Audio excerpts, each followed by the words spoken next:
Okay, again, 2011 or 10. I think it's a 10.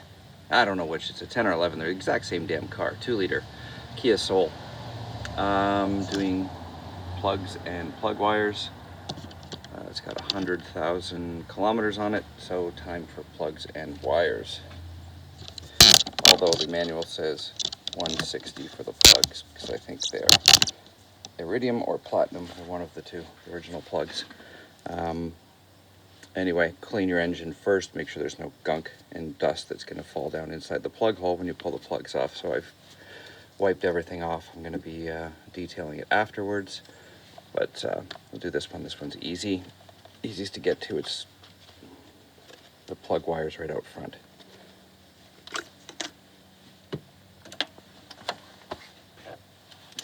And these plugs use a 5/8 socket, the smaller of the plug wire sockets or spark plug sockets. You're going to need a long extension because, as you can see from the plug boot, they're pretty far down there.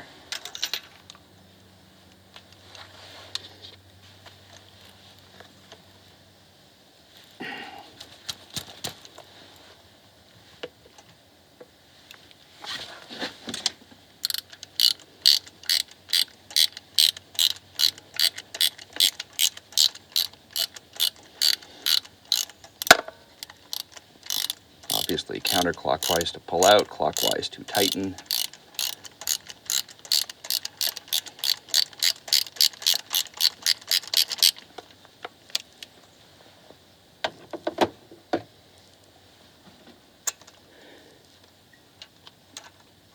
Always remove your socket wrench when you're pulling it out at the last bit so that you don't have it on there when you're putting the plug back in, and you might be tempted to torque it down until you've got it turned in by hand. So let's look at the original plug. It is that an iridium? NGKIR. So this is an iridium. This is, like I said, the original plug is probably good for another 30 or 40,000 Ks, but the price of plugs, who cares?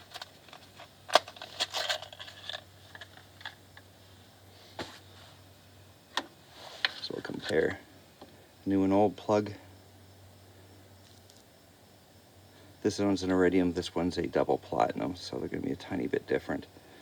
The gap is... Actually, I didn't check the gap. You can't really gap iridium and platinum plugs. They come pre-gapped because of the little tiny electrode in the middle. You could break it gapping it. So usually they are pretty, dead on. Most plugs are gapped from the factory, so unless you've dropped them, you're fine. So then you're going to insert the plug in. You're supposed to have a little rubber boot inside of your spark plug wrench. There's a little rubber boot in there that holds the plug in there so it doesn't fall out. So now you can gently lower it into the hole so you don't change the gap on the plug. Gently wiggle it and start turning by hand. If it's not going in by hand, you haven't got it in correct.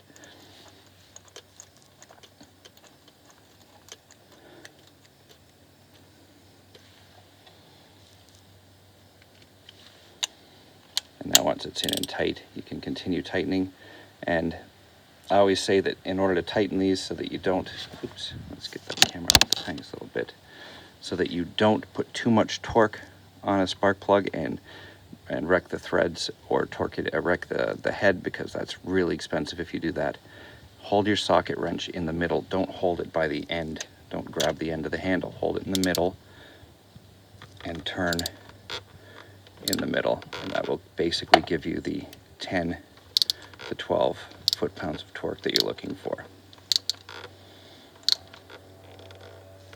And that is it. They're not tight like a they're not tight like a lug nut. They're barely tight. So like I said, grab from the middle, and basically the amount you can turn it from the middle is basically going to be 10 to 12, unless you've got like some kind of meat hook hands that can really apply pressure. So now that's in, pop the spark plug boot on and just do all four. Come back in a few minutes and we'll swap over the plug wires.